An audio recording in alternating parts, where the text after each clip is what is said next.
Bom, na semana passada, a gente estava falando sobre a relação de Deus com a criação, falamos sobre a conservação,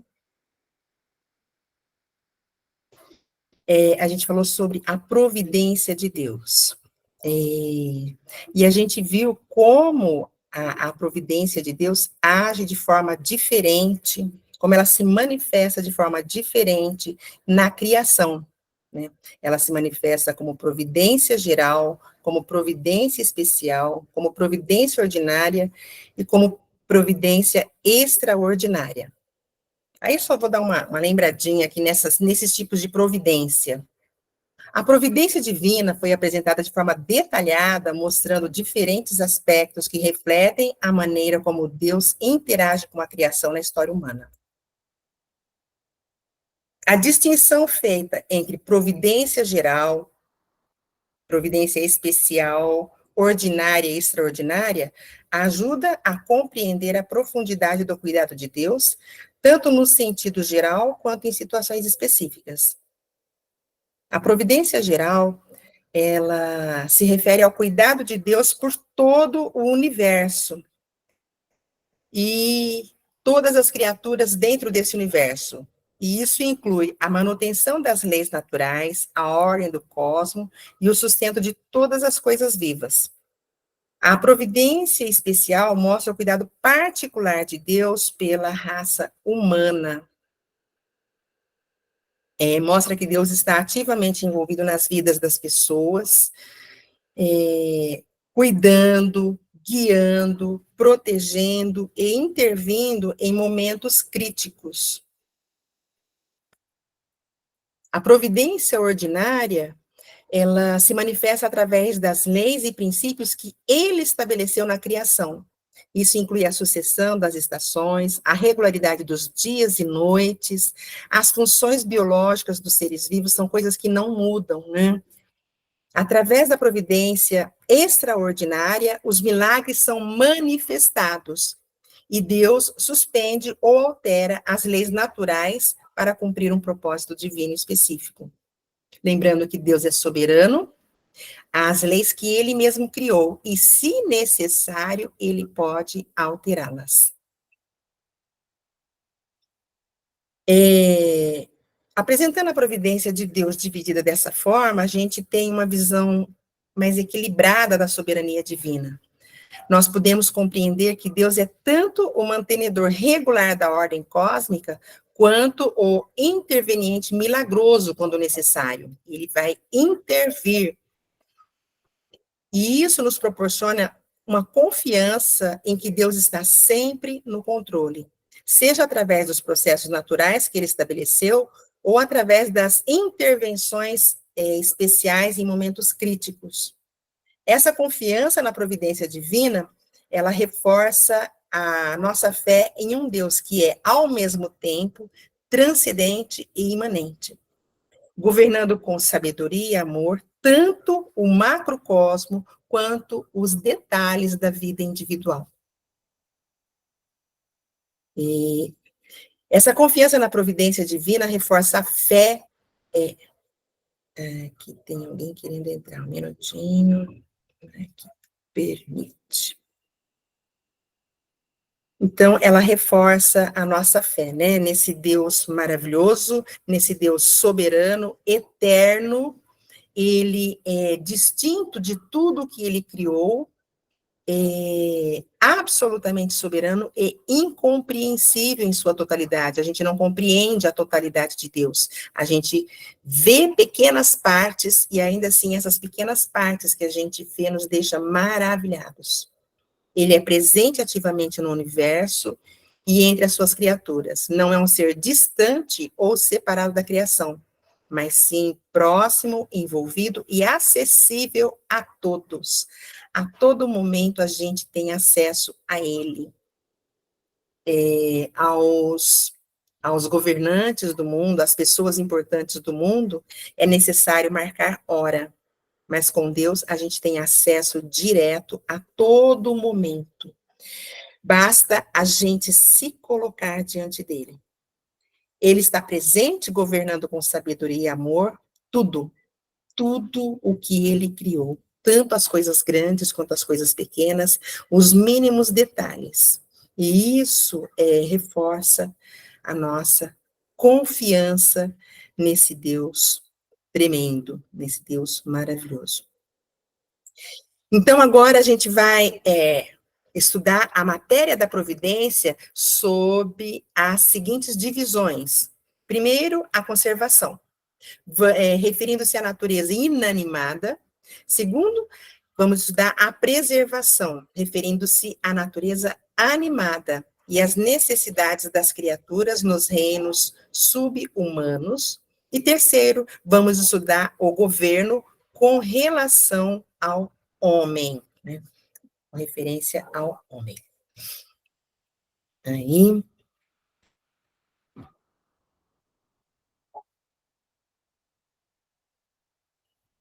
a gente vai ver como é que essa providência divina se manifesta. Alguém quer falar? Foi sem querer. Ah, tá bem. Então, a gente vai ver como é que ela se manifesta, né? Manifesta aí nessas três instâncias, na manutenção do cosmos através das leis, os seres vivos em geral, e também com relação ao homem, criado à semelhança de Deus. E aqui.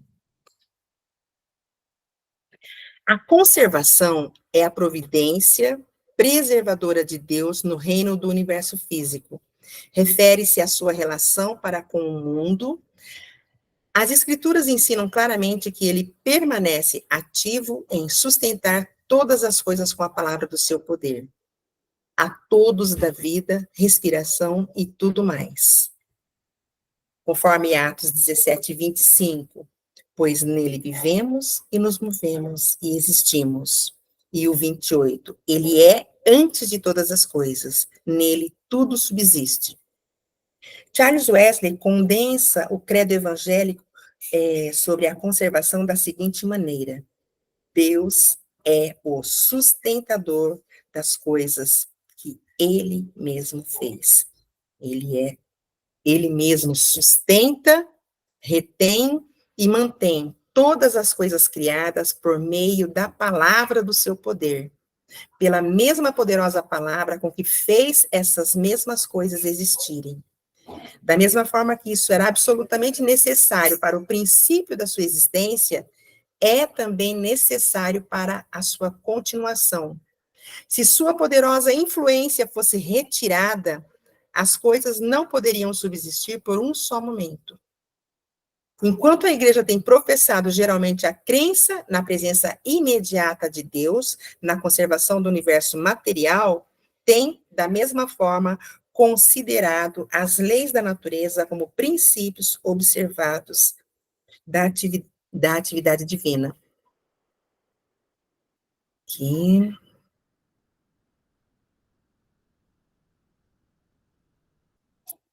Aqui. O conceito de conservação é um aspecto fundamental da providência divina, que se refere ao papel contínuo de Deus em manter e sustentar o universo físico que ele criou. A conservação é entendida como a atividade de Deus em preservar a criação, garantindo que tudo continue a existir e a funcionar conforme a sua vontade. É uma ação contínua de Deus que não apenas criou o universo, mas também está ativamente envolvido na sua manutenção. E esse sustento abrange todas as coisas, desde os elementos mais fundamentais da matéria até os processos mais complexos que mantêm a vida. Atos 17, 25 mostra a dependência total da criação em relação a Deus. Ele é a fonte de vida, movimento e existência. Toda a criação, incluindo a vida humana, depende continuamente de Deus para subsistir. Isso reflete a ideia de que, sem o sustento ativo de Deus, o universo deixaria de existir.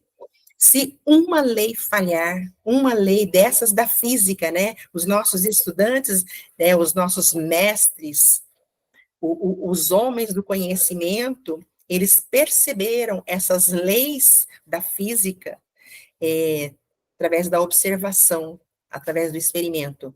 E eles criaram essas leis, né? Eles entenderam e escreveram essas leis. Só que quem criou essas leis foi o Deus Todo-Poderoso. Ele criou a lei e pela sua palavra ela se mantém, né? Ela não falha. Aquilo que ele ordenou se cumpre. E se por acaso uma dessas leis falhassem, por exemplo, vamos imaginar a órbita do nosso sistema solar. Se falhasse a órbita de um só dos nossos astros, né, poderíamos colidir. Se nos aproximássemos um pouquinho só do Sol, toda a vida na Terra poderia ser queimada. Se nos afastássemos um pouquinho, tudo seria congelado.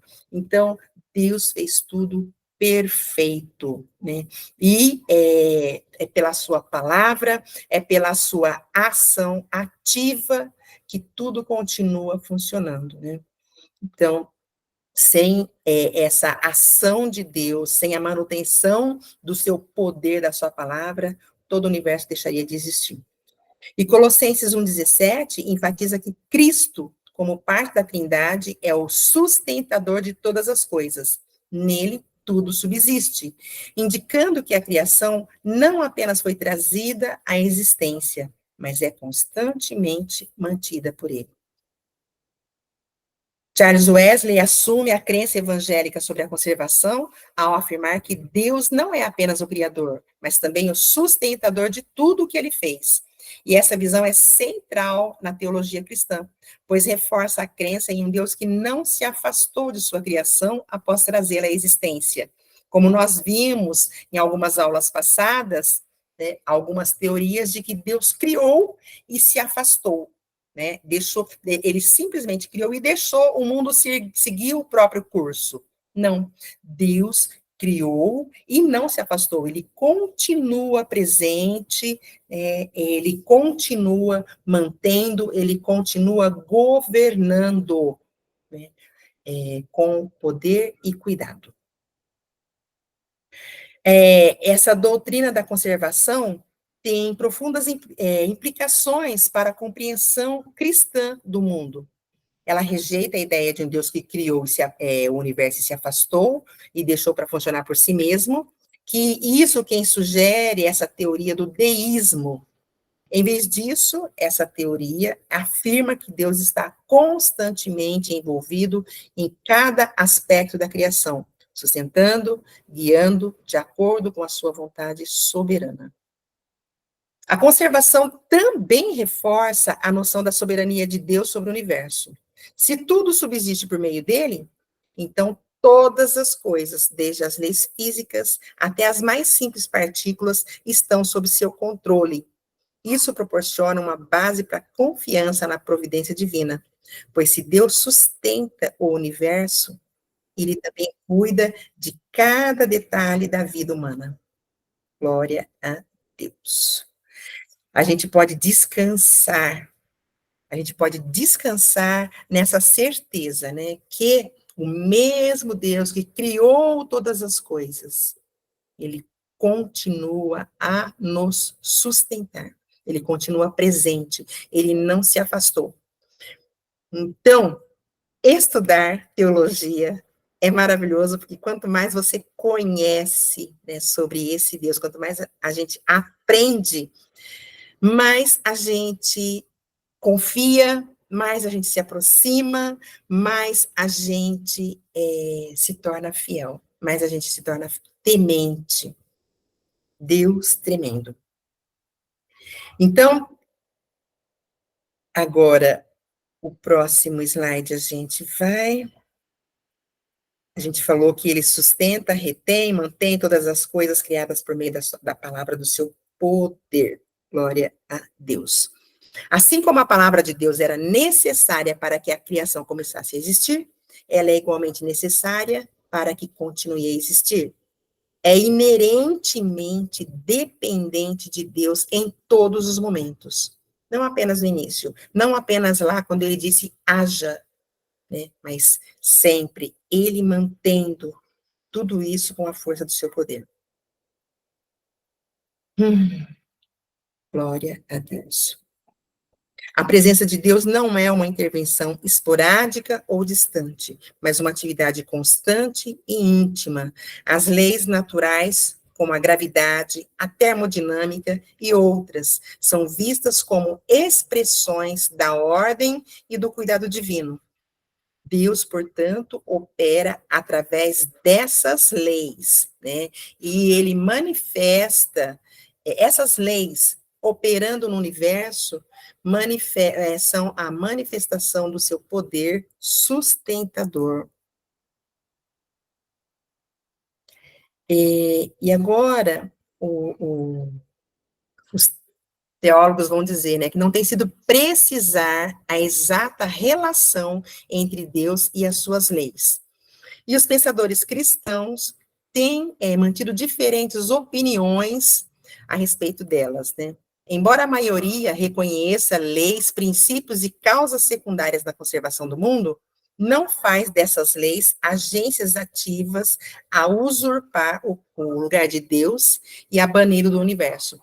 Então, embora as leis aí estejam e o mundo esteja funcionando, né, essas pessoas reconheceram essas leis, reconheceram esses princípios, né,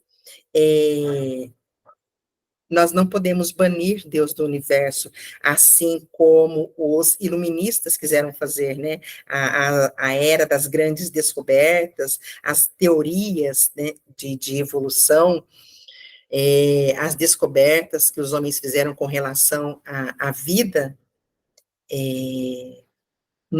isso não consegue banir Deus do universo, não consegue banir Deus da sua criação.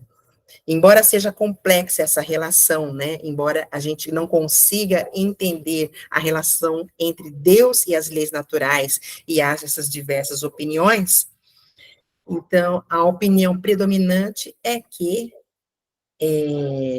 essas leis e causas secundárias não substituem Deus como o sustentador.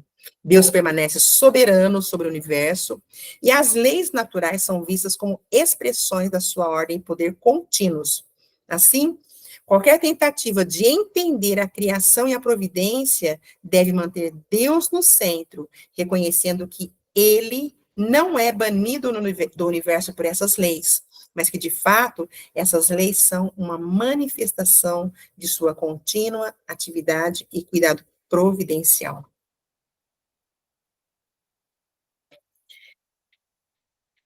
E agora a palavra preservação. Preservação é usada para designar a obra da providência no reino animado, pessoal e impessoal. O cuidado providencial de Deus estende-se até as formas inferiores de vida.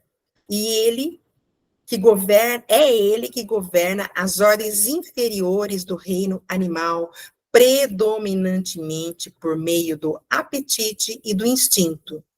As formigas, diz o texto sagrado, né? Povo sem força, todavia no verão preparam a sua comida. Provérbios 30, 25. Em ti esperam os olhos de todos, e tu, a seu tempo, lhes dás o alimento. Abres a tua mão e satisfazes de benevolência a todo vivente. Quando diz aqui que ele governa as ordens inferiores do reino animal, eu penso nos fungos, nas bactérias, né, que ele criou, esse mundo microscópico que ele criou, e que faz parte da nossa vida, embora muitas vezes a gente não consiga ver nem entender, faz parte, nós somos dependentes das atividades dos fungos e das bactérias. Vemos a preservação como uma expressão da obra da providência de Deus, abrangendo tanto o reino dos seres vivos, quanto os elementos da natureza. Essa preservação divina é a ação contínua de Deus em manter e sustentar a criação, evidenciando seu cuidado e provisão para com todas as formas de vida. O cuidado providencial de Deus não se limita apenas aos seres humanos, mas se estende até mesmo às formas inferiores, né, as formas minúsculas. Esse cuidado se manifesta, por exemplo, através dos instintos naturais e dos apetites que ele concedeu aos animais, permitindo-lhes sobreviver e se multiplicar. Interessante, aí a gente percebe também esse controle de Deus sobre os instintos dos animais. Os animais, os caçadores, os predadores, eles se reproduzem de forma bem mais lenta e bem menos numerosa que as presas, né? As presas se reproduzem mais vezes e bem mais numerosos do que os caçadores. Isso é maravilhoso da gente observar na natureza. O exemplo das formigas que ele deu em Provérbios 30:25 ilustra essa providência. Embora sejam descritas como um povo sem força, as formigas, dotadas de instinto, preparam a sua comida no verão, garantindo sua sobrevivência no futuro. Isso reflete o cuidado de Deus em equipar até mesmo as menores criaturas com os meios necessários para se sustentarem. Como que elas sabem que elas têm que trabalhar no verão e ajuntar comida para o inverno? Esse instinto foi Deus que colocou. E, gente, as contribuições, viu? Eu quero contribuições de vocês, eu quero que vocês falem para que essa aula fique mais dinâmica, mais gostosa, porque só eu falando aqui não fica bom, não.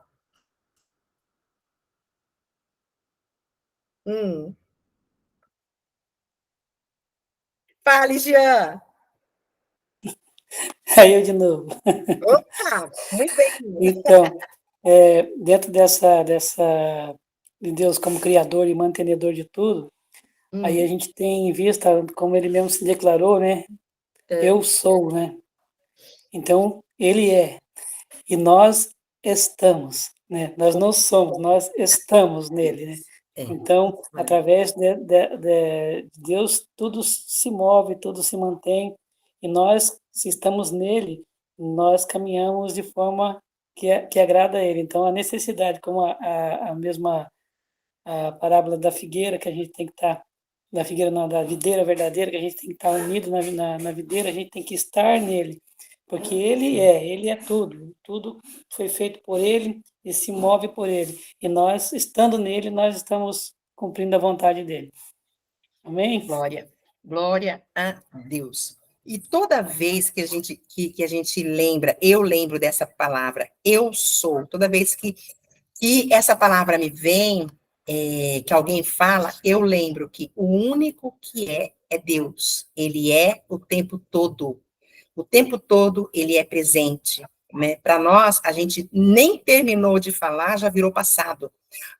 Os milésimos de segundo estão correndo. Não existe presente. Então, o único que é ele. Glória a Deus. Fale, Dario. E se a palavra da criação de Deus é referente à voz de Deus ou a Jesus? Repete, vamos entender direitinho. Fale novamente. Você consegue? E se a palavra da criação de Deus... A palavra da criação está no texto? Tá, vamos das partes que é a palavra que Deus disse haja, né? Essa palavra... Tá. Então, tá, a ordem de Deus, né? O haja, quando Deus criou, é isso que você está se referindo? Isso. Isso é a voz de Deus mesmo ou tem alguma ligação com Jesus, seu verbo, a palavra também? Quando a gente vê isso, é Deus lá criando o mundo, né, lá no Gênesis, haja luz, né? E Deus falou e as coisas vieram a existir. A gente percebe a presença do Deus Trino, o Pai, o Filho e o Espírito Santo agindo na criação do mundo. O verbo é a palavra em ação.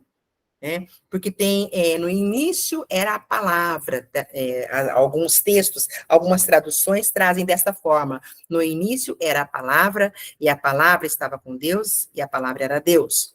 E em algumas outras traduções, trazem, no início era o verbo, e o verbo estava com Deus, e o verbo era Deus. E isso quer dizer, o verbo é a palavra em ação, né? Agindo, é fazendo. Então, Jesus Cristo estava lá, e assim como o Espírito Santo também, quando Deus disse, quando o Espírito de Deus pairava sobre a face do abismo, né? Então, as três pessoas da Trindade estão ali na criação. E isso a gente vê também pela palavra Elohim, que a gente já falou também, que Elohim é plural, embora se refira a Deus como único Deus, a palavra é plural, e isso mostra para a gente a existência da Trindade ali, é uma Trindade, um único Deus. Respondi, Dario? Sim, eu antes achava que Jesus só havia ajudado Deus a criar o homem, né? Que no começo Quando ele diz façamos, porque aí fica explícito, né?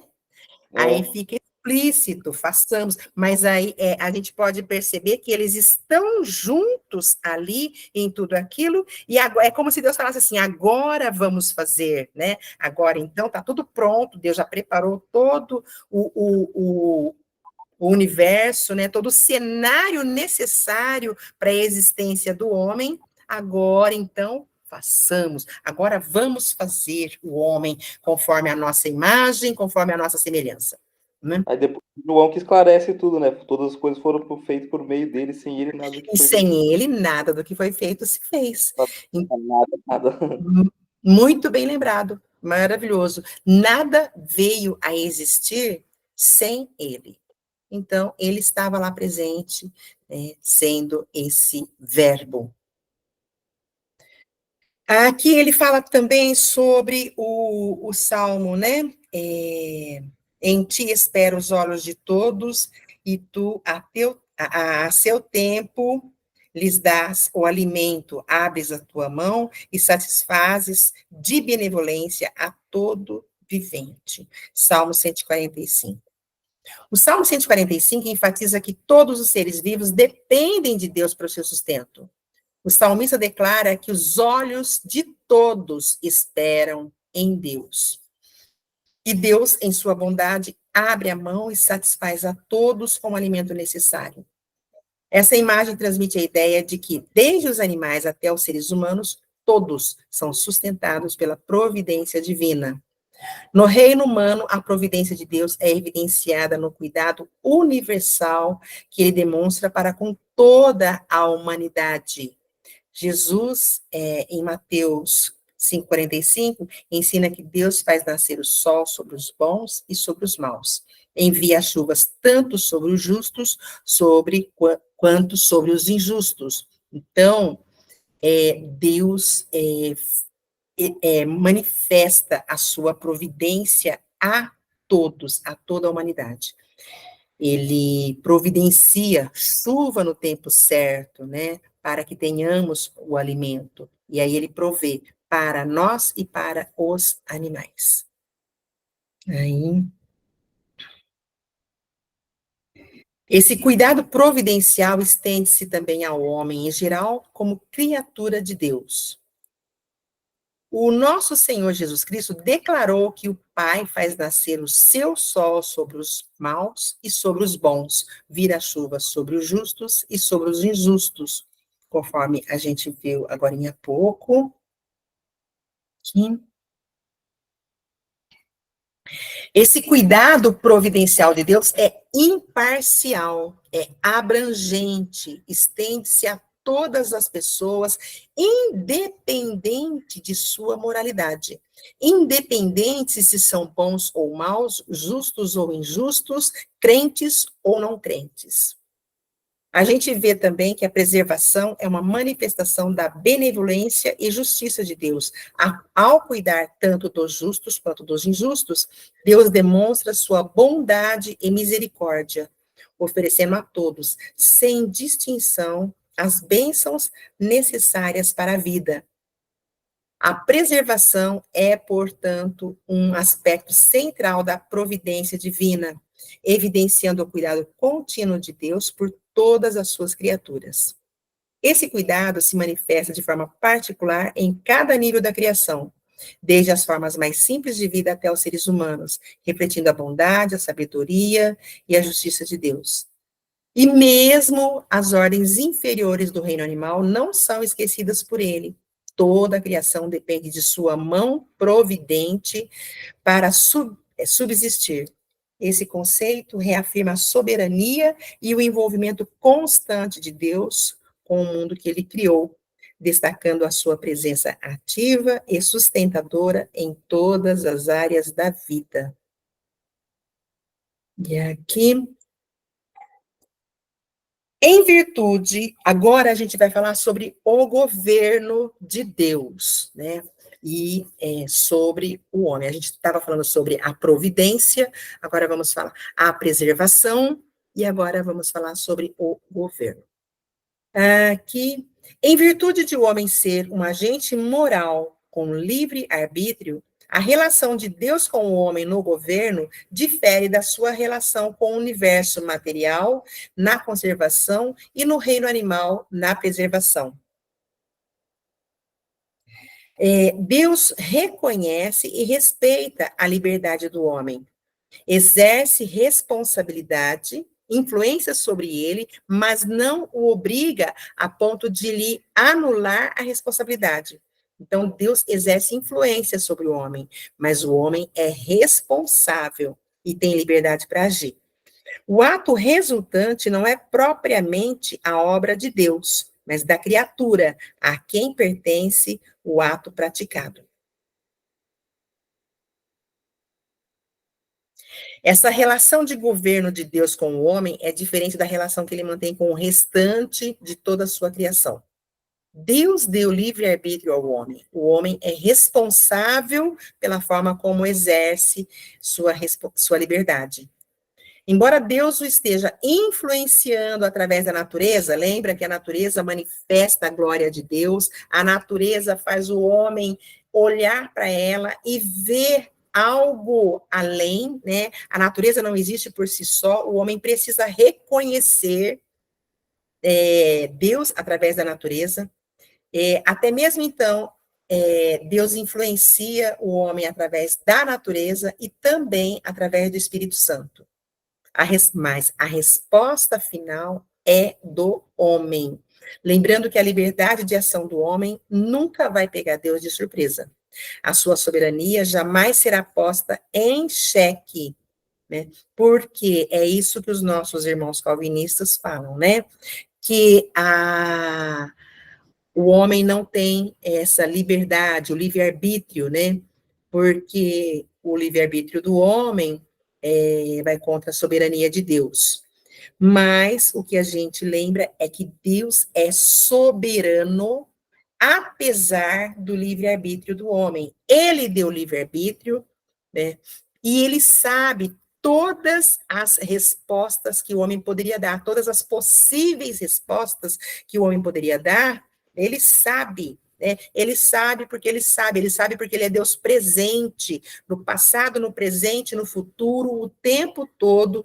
Ele não está limitado a essa nossa espera. Ele sabe todas as possibilidades das nossas ações. Nós nunca vamos pegar Deus de surpresa.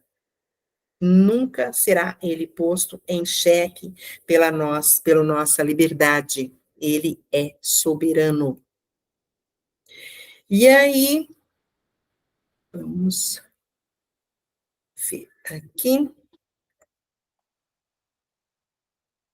É costumeiro distinguirem-se 4 modos de governo divino. Aí, então, com relação ao homem, como é que Deus exerce esse governo sobre o homem, sendo o homem dotado de livre-arbítrio?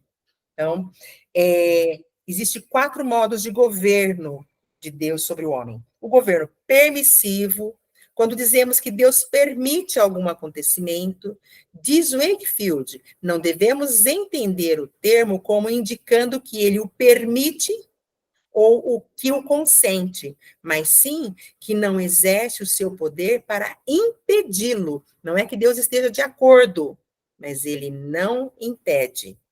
Deus permite o pecado, mas não o aprova. Por quê? Sendo ele infinitamente santo, o pecado sempre deve ser objeto do seu desagrado. Aí, esse governo permissivo refere-se à maneira como Deus permite que certos eventos ocorram sem que isso signifique sua aprovação ou consentimento direto. A permissão de Deus é, na verdade, uma não intervenção em certos casos, respeitando a liberdade moral do ser humano, ainda que o resultado possa ser o pecado, ainda que o resultado possa ser desastroso para nós, né? Deus permite que a gente tome as decisões. E aqui um exemplo de pecado. O texto usa a permissão de Deus para que o pecado ocorra, né? Como, por exemplo, embora Deus permita que o homem peque, ele não aprova o pecado, pois sua santidade se opõe totalmente ao pecado. Mesmo permitindo, Deus continua a advertir e a punir o mal, como demonstrado em várias passagens bíblicas. O homem é responsável. Deus dá liberdade, mas a liberdade vem com a responsabilidade. E aí, a gente falou sobre o governo permissivo, agora a gente vai falar sobre o governo, que o governo, opa,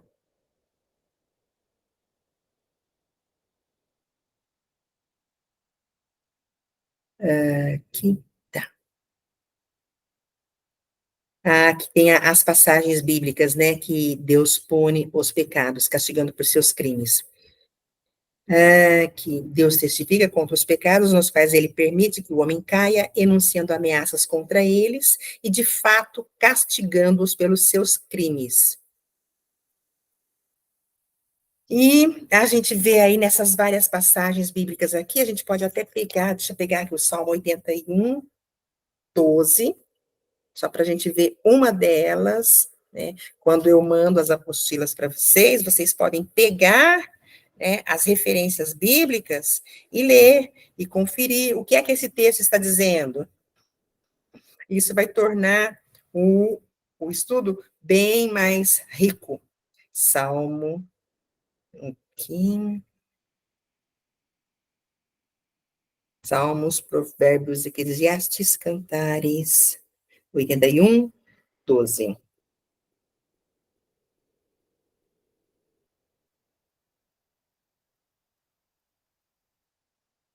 Portanto, eu os entreguei aos desejos dos seus corações e andaram nos seus próprios conselhos.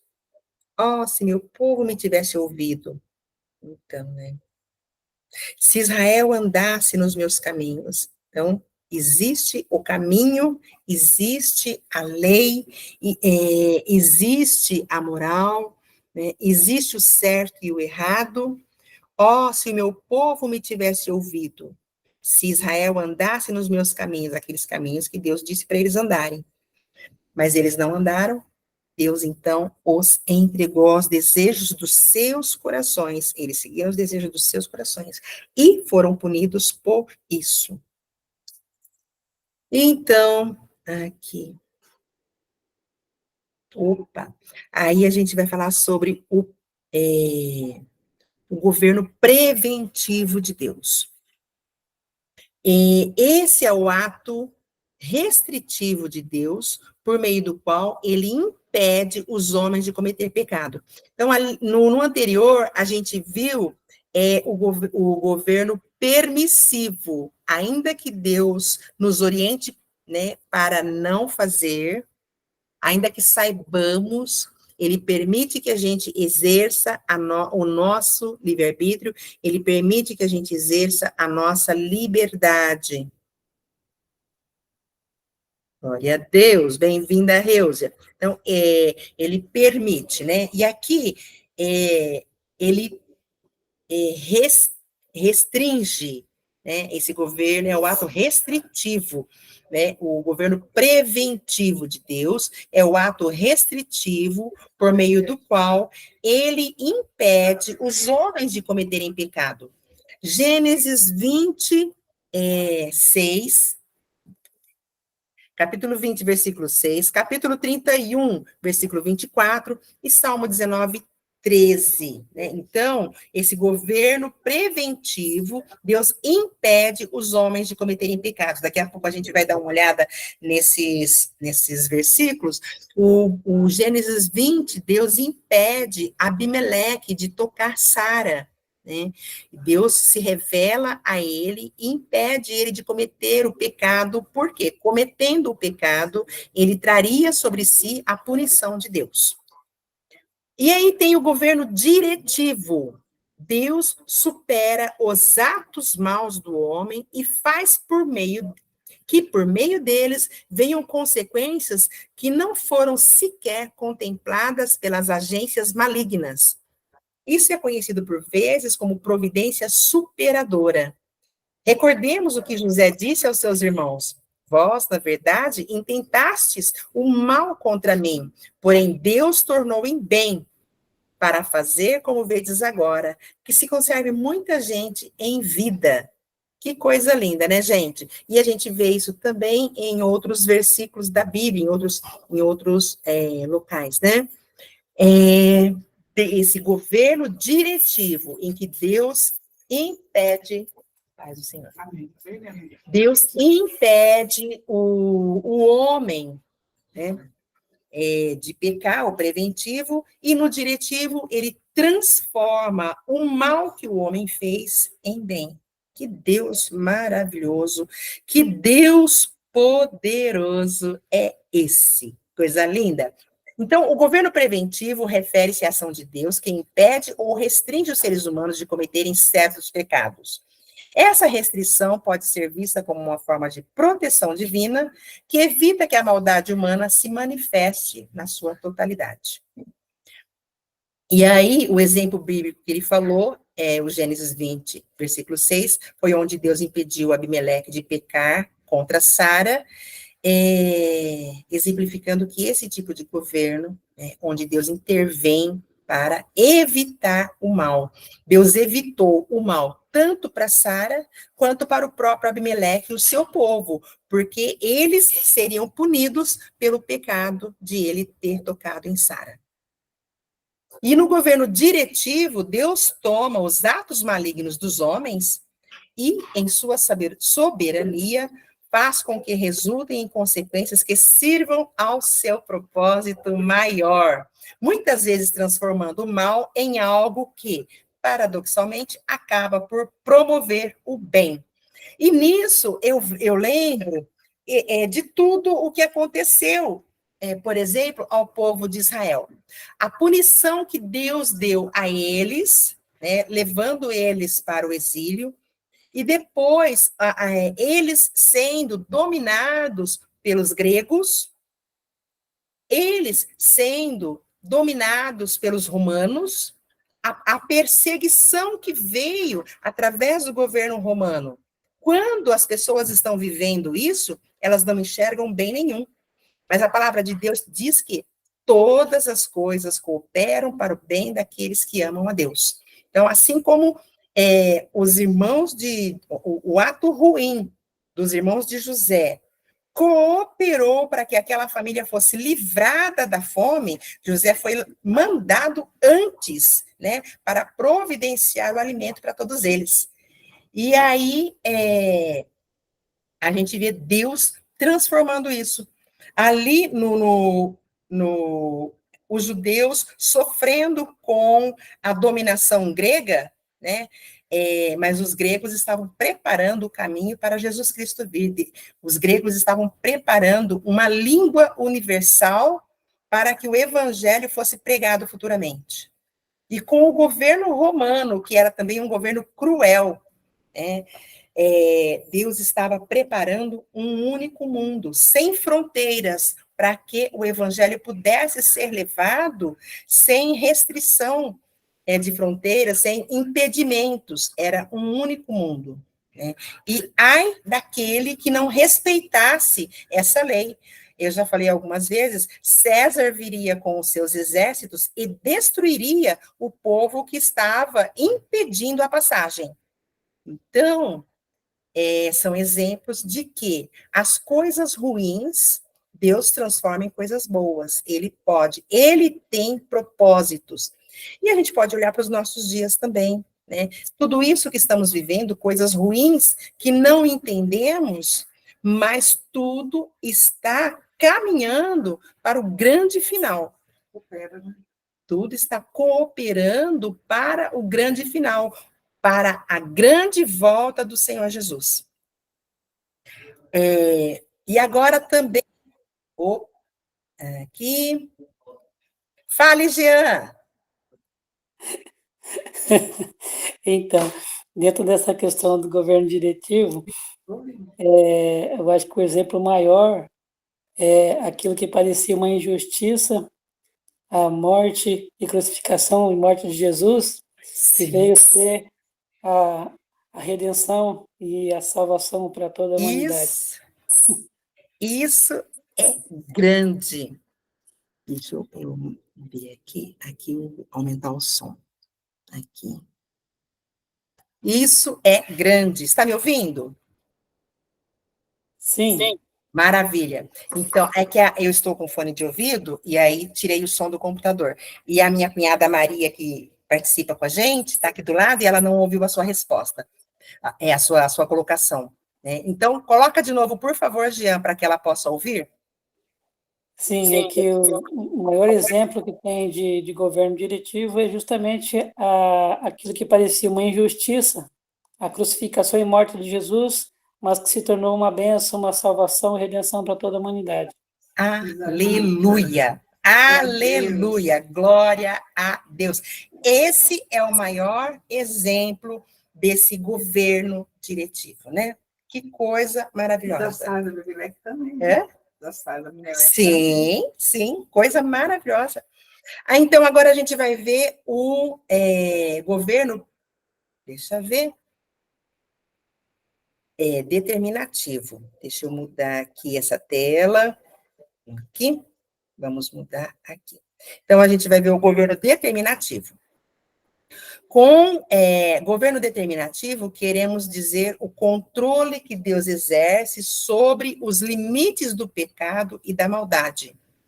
Disse o Senhor a Satanás: eis que tudo quanto ele tem está em teu poder, somente contra ele não estendas a tua mão. Né? Então, é esse controle aí, colocando limites. Né? O homem pode ir, qualquer situação pode ir, Satanás pode, e isso é maravilhoso, Satanás pode ir até onde Deus permitir. E aí eu lembro daquela outra passagem que diz assim: não veio sobre vós tentação maior que você não possa suportar. Né? Não vem sobre nós nada que nós não possamos suportar. Porque Deus coloca limites, né, para que a gente possa suportar. Então, aqui, no Salmo 142 também ele traz referências, e Tessalonicenses também ele traz referências. Uma das passagens mais conhecidas e citadas com maior frequência ilustra essa verdade. Mas Deus é fiel. Acabei de falar. Deus é fiel e não permitirá que sejais tentados além das vossas forças. Pelo contrário, juntamente com a tentação, vos proverá de livramento, de sorte que possais suportar.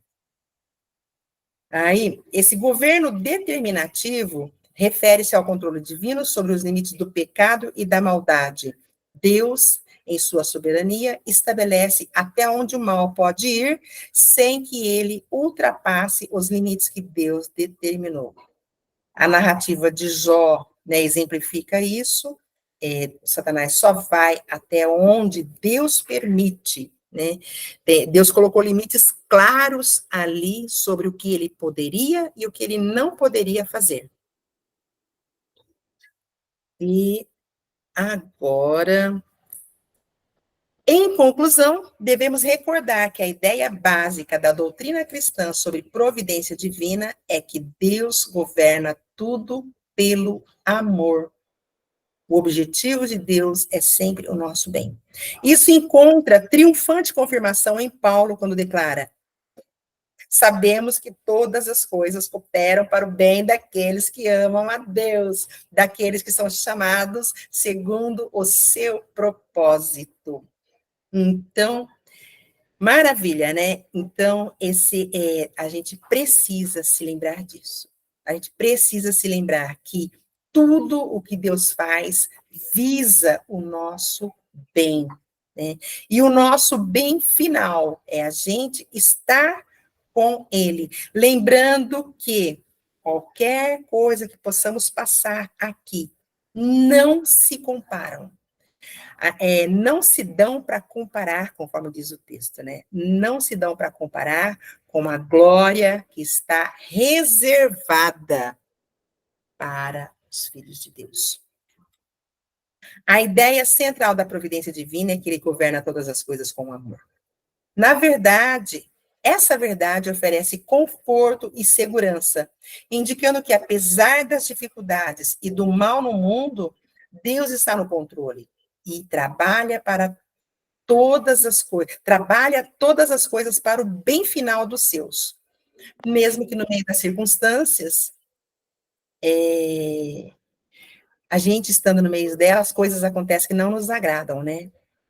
Em meio às lutas e ao sofrimento, não estejamos conseguindo enxergar, mesmo que em meio às circunstâncias que não nos agradam, em meio às lutas e ao sofrimento, que não estamos conseguindo enxergar isso, né? Esse bem, esse final. Precisamos nos lembrar que Deus nos ama, e ainda que as situações ruins aconteçam, Ele tem poder para transformar em algo que contribua para o nosso bem. Ele continua reinando soberanamente. E eu lembro da visão de Isaías, no capítulo 6, quando o rei Uzias morreu. E Isaías estava vivendo aquela situação, né? Isaías, ele era primo do rei, e em Israel tinha rei bom, rei mau, rei bom, rei mau. Israel não, Judá, né? Porque ele era do reino de Judá. E o rei morreu. E agora? O que vai acontecer com Isaías? E o que vai acontecer com a nação? Em meio a essa preocupação, no ano da morte do rei Uzias, ele viu o Senhor sentado num alto e sublime trono. Isso quer dizer que o Senhor continuava reinando soberanamente, apesar de tudo o que estivesse acontecendo ali no reino. Aquilo não fugia da soberania do Senhor. O Senhor continuava sentado, um alto e sublime trono, reinando soberanamente. Então, nada que aconteça pode nos abalar. A relação entre Deus e o homem, você tem uma colocação? Nada é em vão. Ou é benção ou é lição. Sim.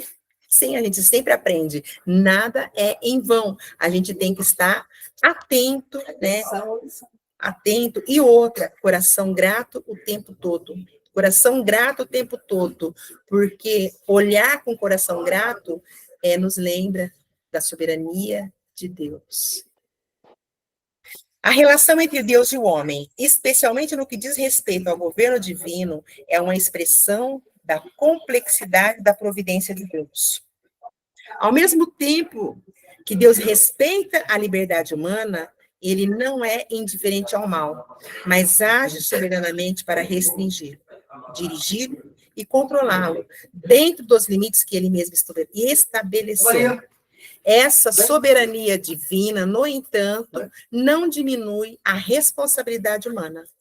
Pelo contrário, reafirma a justiça e o amor de Deus em suas interações com o mundo e com a humanidade. Glória a Deus. Assim, a gente terminou esse capítulo.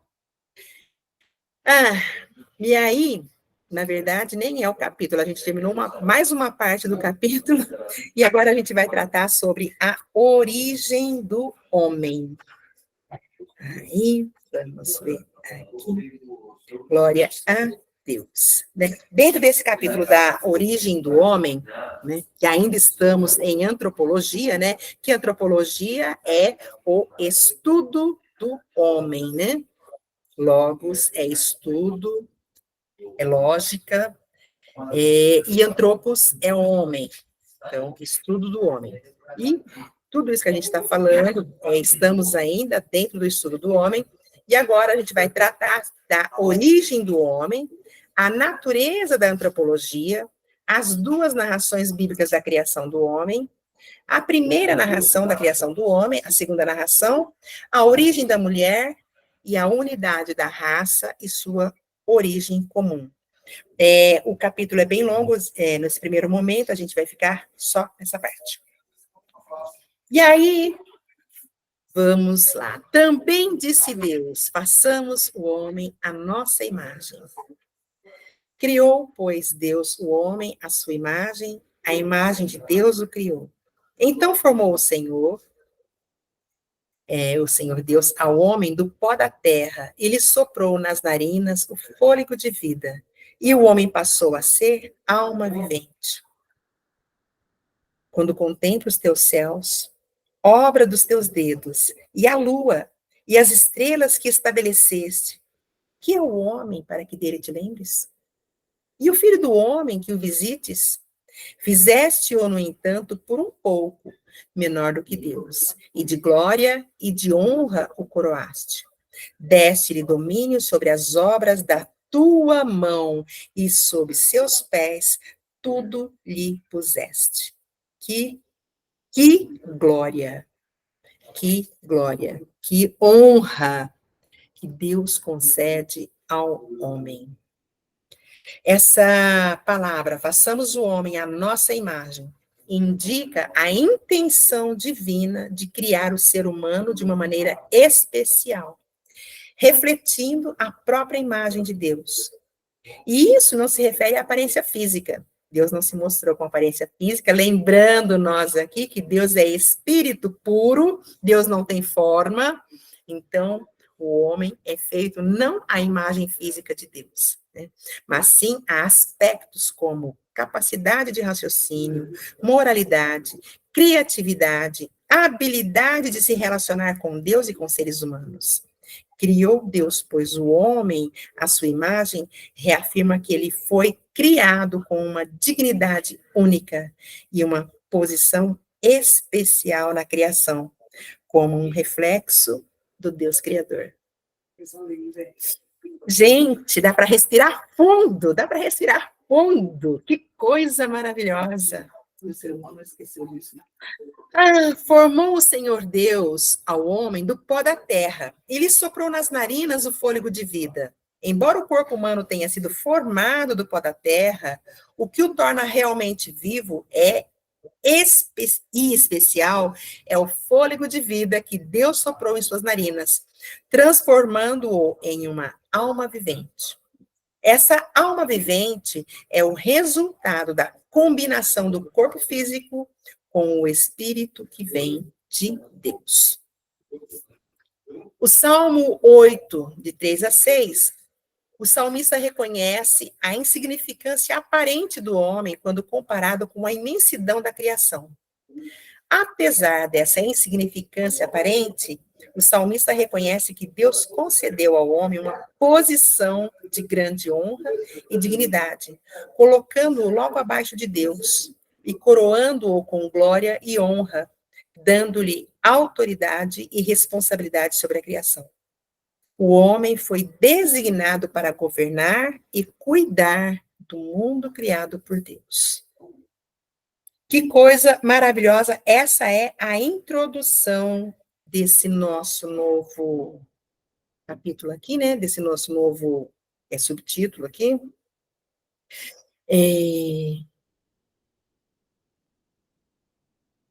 Aqui. A antropologia é a ciência do homem. Como ciência, trata de questões relacionadas com o homem primitivo, da distinção das raças e dos fatores que entram no desenvolvimento e progresso do homem. No sentido teológico, o termo limita-se ao estudo do homem nos seus aspectos moral e religioso, com ênfase particular no estado do homem antes da queda.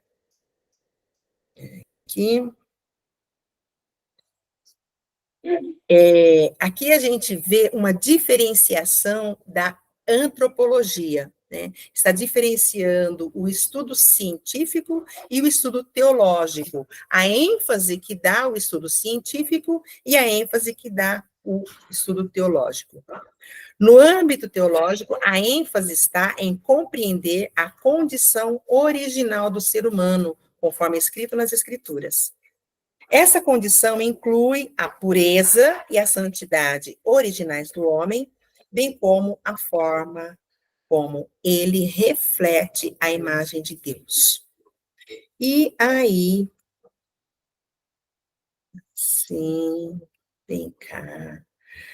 E aí, para compreender esses problemas, precisamos examinar certos temas que se relacionam mais especialmente com a antropologia, na sua definição mais ampla como ciência. Então, a gente vai estar dando uma olhada aí nessa ciência, não com ênfase teológica, né? Entre os assuntos aos quais dedicaremos atenção, encontram-se os seguintes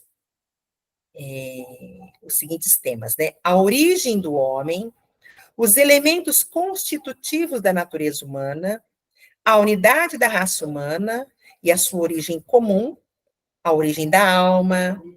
Esse é um tema tremendo. A imagem de Deus no homem e a natureza da santidade primitiva. Aqui, eu fico andando para lá e para cá nesses slides. Aqui. A antropologia teológica se torna um campo essencial para aqueles que buscam entender a natureza humana, não apenas do ponto de vista físico e cultural, mas também espiritual e moral, considerando a visão bíblica do homem e sua relação com o Criador. Ao abordar temas como a origem da alma e a imagem de Deus no homem, o texto indica que essas questões são fundamentais para compreender a natureza humana de forma completa, incluindo as implicações da queda e a condição atual do homem em relação a Deus.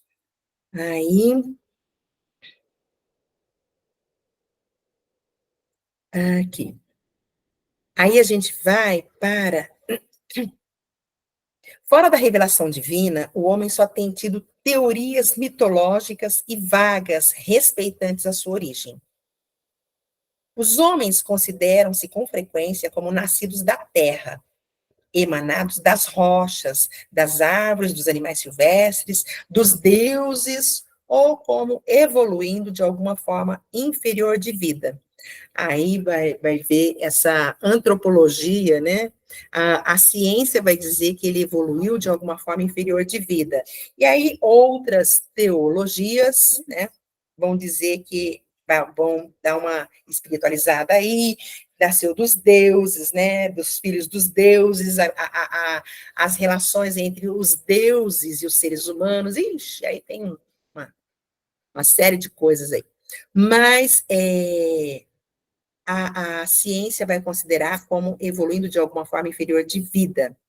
A revelação encontrada na Santa Bíblia deve ser a nossa autoridade com relação à origem da humanidade. A única narração autorizada com respeito à origem do homem que possuímos é a que se encontra nos capítulos 1 e 2 do Gênesis. Lembrando que a Bíblia é a nossa regra de fé. quando a ciência corrobora, bem. Se a ciência não corroborar, amém. A nossa fé não será abalada, porque nós não precisamos da ciência para fundamentar a nossa fé, né? É fé na palavra de Deus. É fé naquilo que ele disse a nosso respeito. Dario e Reusa levantaram a mão.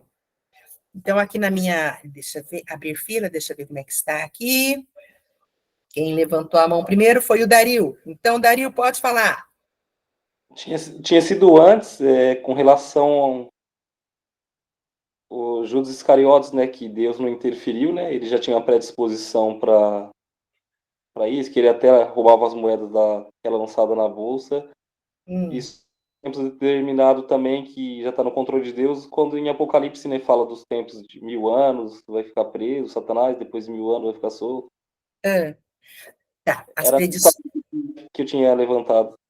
Tá, foi por isso, né? Então tá, vamos falar sobre o Judas Iscariotes, que eu sempre acho interessantíssimo a gente pegar o Judas. Por quê? Por causa da predestinação, né? Judas estava predestinado para ser o traidor de Jesus? Então, a teoria da predestinação dos calvinistas diz que sim. Nós, arminianos, dizemos que não. Haveria uma pessoa que se levantaria como o traidor. Judas foi quem se candidatou ao cargo. Assim como há a respeito do anticristo, né? Alguém vai se levantar como o anticristo. Quem vai ser essa pessoa? Né? Nós não sabemos, pode ser qualquer um, quem se candidatar ao cargo. Assim como o Faraó também. Quando a Bíblia fala que Deus endureceu o coração de Faraó, isso é por causa da presciência de Deus. Deus sabe todas as coisas. Deus sabia que o Faraó não iria se render a ele. Então, Deus deixou o Faraó entregue à sua própria vontade. Como diz lá em Romanos, né? Porque eles não reconheceram e não o glorificaram como Deus, ele os entregou à concupiscência. Isso Deus fez com o Faraó. E o Judas Iscariotes, que traiu Jesus, Deus não havia predeterminado que ele traísse Jesus, não. Né? Haveria um traidor, qualquer pessoa poderia ser. Judas foi que se candidatou ao cargo. Lembrando também que o Judas, ele era um revolucionário. Ele queria a libertação de Israel do domínio romano, né? Ele fazia parte desse movimento. E não é que Judas duvidasse que Jesus fosse o Filho de Deus. É que ele queria forçar Jesus a assumir o poder. Porque ele estava olhando somente para o governo terreno. Né? Ele não estava olhando para o governo espiritual, ele estava olhando só para aquele momento ali. Ele queria a libertação de Israel do governo de Roma. Enquanto que Jesus veio trazer a libertação do pecado. Né? Então, o Judas, ele quis forçar Jesus a libertar Israel naquele momento. Então, ele foi usado por Satanás, foi, né, movido pelos seus desejos, ele não entendeu, ele estava cego, porque ele não entendeu que o reino não era limitado só àquele povo e só àquele momento. Mas a intenção dele era fazer Jesus se manifestar como o rei poderoso que ele sabia que Jesus era. Só que Jesus não ia se manifestar, Jesus veio para morrer, e ele iria morrer. Foi para isso que ele veio. Respondido, Dario? Sim, né? Ele já tinha predisposição, né? Isso. Ele mesmo escolheu, não foi que Deus escolheu ele para a perdição, mas ele mesmo se candidatou. Reusa quer falar? Pode. Reusa levantou a mão? Não é a Reusa, estou usando o celular dela. Paulo. Só que ela também está acompanhando todas as aulas. Bênção, glória a Deus. Fala, É, deixa eu tentar lembrar o meu questionamento, lembrei. É, um fato histórico escrito em um livro é só a Bíblia que tem da criação do mundo? Então, é porque a teoria da evolução, que é a ciência, né, ela diz que o homem começou, que a vida começou na água, né? E isso a gente tem a referência, Deus começou criando o mundo a partir da água, né? Deus disse, produza a água, né? Os grandes animais. Então, a vida começou na água. Vamos lá, deixa eu formular melhor a minha pergunta. Não me Existe alguma literatura religiosa que fala sobre a criação fora de Israel? Existe várias literaturas, né? Cada povo, por exemplo, cada grande religião, os hinduístas, né? Tem a sua teoria de criação. Cada grande religião tem a sua. Agora, a que é assim, igual na teoria da criação é a judaica e a muçulmana, né? Porque tem a mesma raiz. E o cristianismo, né? Agora, cada povo tem várias histórias de criação e tem os escritos deles também, né? A ciência parte da teoria da evolução, mas cada religião tem a sua teoria de criação. Entendi. A gente pode... Eu pensei que em questão de literatura, tirando a ciência, né? A ciência é mais estudos, né? Isso. Agora, o livro mais antigo que trata disso é a Bíblia. O mais antigo. Mas as outras religiões têm os seus relatos da criação Tem também os seus relatos de criação. Essa era a minha dúvida. Tem também. Agora, gente, a gente tem que lembrar que o mundo, antes de Deus escolher Abraão, né, Deus se manifestava ao mundo e Deus continuou se manifestando. Por exemplo, o sacerdote Melquisedeque, ele era sacerdote do Deus Altíssimo. Ele era sacerdote do Deus Altíssimo, quer dizer que o povo tinha religião que cultuava a Deus, né? E o sogro de Moisés, Jetro, ele também era sacerdote de Midian. Então, havia o culto, só que Deus escolheu Abraão para se manifestar mais especificamente e fazer dele o povo, né, pelo qual ele traria o Messias, pelo qual Deus seria, assim, muito conhecido, Deus se faria conhecer os seus grandes feitos. Então, através dos outros povos, há uma revelação geral, através dos relatos bíblicos aqui, uma revelação específica. Existem teorias de criação e alguns relatos que até lembram um pouco o nosso, por exemplo, a expiação de pecados. Tem povos que têm expiação de pecados que até lembram, né? Se a gente for pensar que esse povo não tem a revelação específica, lembra uma forma de afastamento de pecado. Por exemplo, eu não lembro qual povo, mas um povo muito afastado que não tinha contato, nunca teve contato com o cristianismo nem com o judaísmo, e eles tinham uma forma de expiação de pecado que, uma vez por ano, eles faziam barquinhos, confessavam seus pecados sobre os barquinhos e colocavam os barquinhos no rio. E o rio levava aqueles barquinhos para longe, simbolizando que os pecados deles estavam sendo afastados deles. E isso daí lembra o bode Azazel, né, do dia da expiação.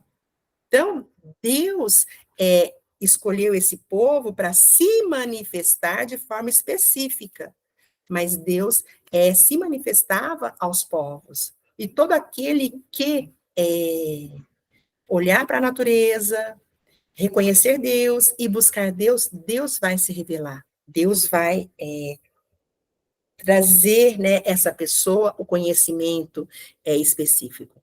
Gente, são 9h06. A gente precisa encerrar. Já acabou o nosso tempo. Que bênção, glória a Deus. Que maravilha estar aqui com vocês, aprendendo um pouquinho mais da palavra de Deus. Isso é uma coisa que eu amo. E sempre aprendo. Glória a Deus. Pastor Paulo, por favor, faz oração para a gente encerrar. Amém. Glória a Deus. Pai, em nome de Jesus Cristo, te damos graças, Senhor, pelo conhecimento que o Senhor nos traz através da nossa professora. Que o Senhor possa enriquecê-la grandemente em conhecimento, para poder continuar compartilhando com seus trabalhos de ensino, Pai. Abençoa cada irmão que está aprendendo, que está absorvendo um pouco do conteúdo que o Senhor proporcionou para nós. Em nome de Jesus, abençoa todos, para a glória do teu nome, que esse ensino seja gravado em nosso coração. É em nome de Jesus que pedimos e agradecemos. Amém. Aleluia. Glória a Deus. Gente amada, Deus abençoe, boa noite e fiquem na paz do Senhor. Glória a Deus. Amém. Pai do Senhor a todos, boa noite. Pai do Senhor, boa noite. Deus abençoe a todos. Pai do Senhor, boa noite. Boa noite, Deus glória. abençoe.